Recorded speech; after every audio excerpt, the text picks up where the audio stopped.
Bienvenidos a Apresurando el Día de Dios. Un podcast para darle sentido a lo que es realmente ser cristiano. La razón por la que fuimos llamados de la oscuridad a la maravillosa luz de Dios es para proclamar, para anunciar su bondad a un mundo secuestrado por el diablo. No podemos permanecer virtualmente callados. Nuestro objetivo al producir este podcast no es solo que despertemos y veamos las cosas como Dios las ve, sino también movernos a la acción. Romper nuestra inercia y realmente apresurar el regreso de nuestro Señor. No hay nada más importante que eso. Tenemos un gran proyecto en marcha, estamos estableciendo puntos de influencia que dirijan continuamente al público en general a Jesús y al Evangelio. Estamos haciendo esto en ciudades seleccionadas de América del Norte, pero no podemos hacerlo solos. Necesitamos que otros se unan. Sí, suscribirse, comentar y darle me gusta a este podcast es bueno, y les agradecemos por hacerlo. También queremos saber de ustedes. Envíenos un correo electrónico para que podamos personalizar un plan de acción para su ciudad, pueblo o comunidad. Gracias. Esta es la sexta entrega de una serie sobre temas del Evangelio de Juan. El título de hoy es Bienaventurados los que creen. El versículo tema dice, Jesús le dijo, ¿por qué me has visto, Tomás, creíste? Dichosos los que no vieron y creyeron. Juan 20:29. Las dos palabras claves para nuestro estudio son, bienaventurado y creer. El término bienaventurado en el idioma original también significa feliz, afortunado, envidiable. El segundo, creer, significa también confiar, tener fe. En nuestro estudio, vamos a analizar la correlación entre confiar en Dios y la felicidad, que se muestra en el Evangelio de Juan. El primer personaje es Abraham. Jesús describió cómo el patriarca se regocijó al ver la salvación que provee el Cordero de Dios. La Biblia describe a Abraham como amigo de Dios. ¿Qué fue lo que lo hizo tan amigo? Que confió en Dios. Fue porque confió en Dios, que caminó con él, caminó por el camino de la rectitud. Tal confianza se evidenció en la disposición de Abraham a colaborar con Dios y hacer lo que él decía. De la misma manera, si confiamos en Dios, también nos unimos a su equipo. Dios le dijo a Abraham que en él, todas las familias de la tierra serían bendecidas. Primero, por Abraham, y luego por sus descendientes. No solo Isaac, Jacob y los hijos de Israel, sino también el Israel espiritual. Eso significa nosotros.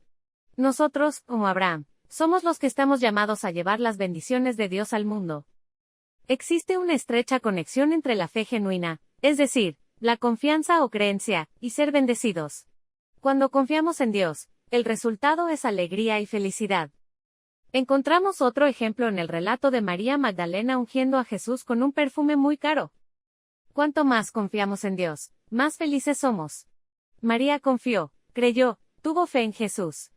Recibió con alegría el amor de Dios. Esa gracia produjo un desbordamiento de alegría y agradecimiento. La movió a expresar su gratitud y admiración en forma de invertir el salario de un año en un regalo para su Señor. Simón desconfió de Jesús, y como resultado, albergó pensamientos negativos de duda. La duda nos roba las bendiciones de Dios. Al mismo tiempo, Simón invitó a Jesús por obligación. Después de todo, él curó su lepra. Sin embargo, cuando Simón detectó el acto de amor de María, dudó de quién era Jesús por permitir que una mujer de tan mala reputación lo tocara. Jesús le hizo saber a Simón, su anfitrión, no solo que sabía lo que estaba pensando, sino que también, al contarle una parábola, le mostró que el Cristo sabía todo lo que le había hecho a María, su sobrina, en el pasado.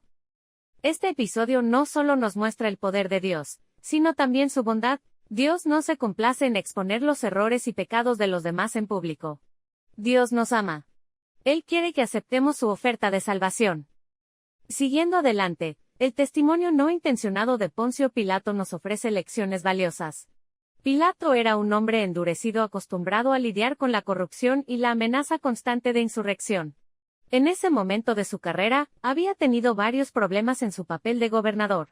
En uno de ellos, incluso el emperador Tiberio tuvo que intervenir. En ese momento, solo quería evitar otra insurrección en Judea. A través de su pregunta, ¿qué es la verdad?, revela que ni siquiera estaba seguro de que tal cosa existiera. Hoy en día, como resultado de la difusión sin obstáculos de mentiras, principalmente la promoción de la evolución darwiniana, muchas personas dudan de la existencia de la verdad absoluta. La verdad se presenta erróneamente como mentiras, como nada más que estratagemas de poder, y la luz se etiqueta como oscuridad utilizada para subyugar a los ignorantes. Al compartir el Evangelio con otros, debemos estar preparados para presentar al Dios Creador como el autor de la realidad, por lo tanto, la única fuente de verdad. Pilato declaró a Jesús inocente, no una, sino 3 veces. Esto es crucial, porque Pilato era un romano, el gobernador y también juez. Su testimonio es importante porque evitaría las objeciones de los lectores romanos.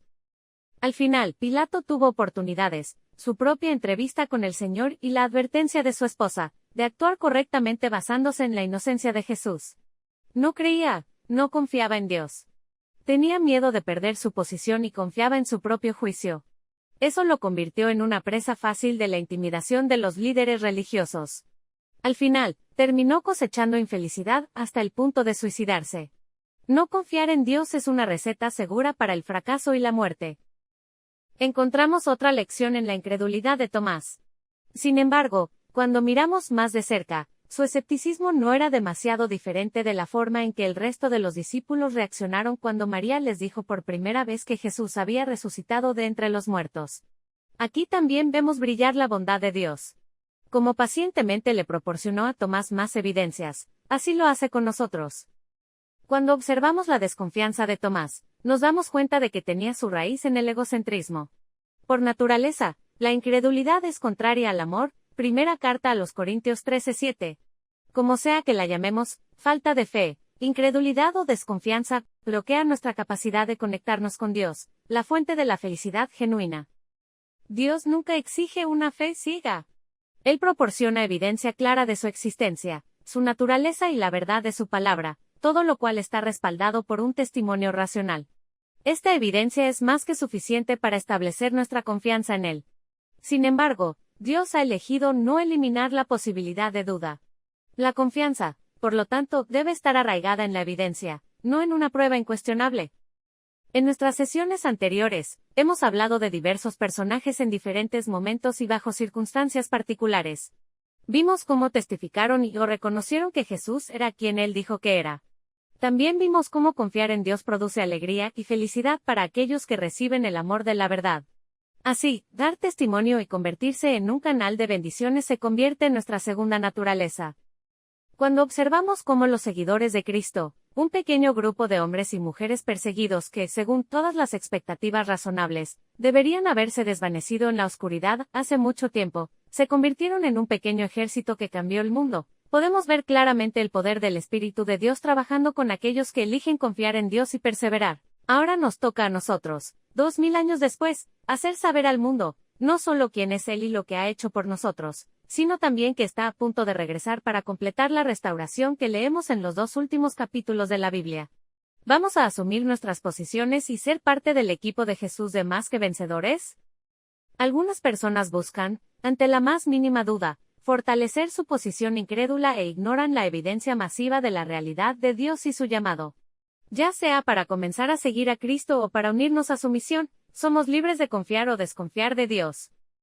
No permitas que el miedo o el egocentrismo te roben la bendición de unirte a las fuerzas especiales de Dios. Muchos que, como Tomás, esperan que se elimine toda causa de duda, nunca verán cumplido su deseo. Poco a poco se afirman en la incredulidad. Abraham confió en el Señor porque conocía a Dios, Él era su amigo. Seguir sus instrucciones, incluso cuando no tenía claro todo, no era un problema. María rebosaba de alegría y agradecimiento por lo que Jesús había hecho por ella. ¿Hemos recibido la vida abundante que Jesús tiene para nosotros? Si es así, seguir sus instrucciones no debería ser un problema. Atender los asuntos de nuestro Padre Celestial será algo natural. Dios siempre nos proporciona pruebas suficientes. Únanse a nosotros para compartir la bondad de Dios con un mundo que perece. Envíenos un correo electrónico. Que nuestro Señor les bendiga.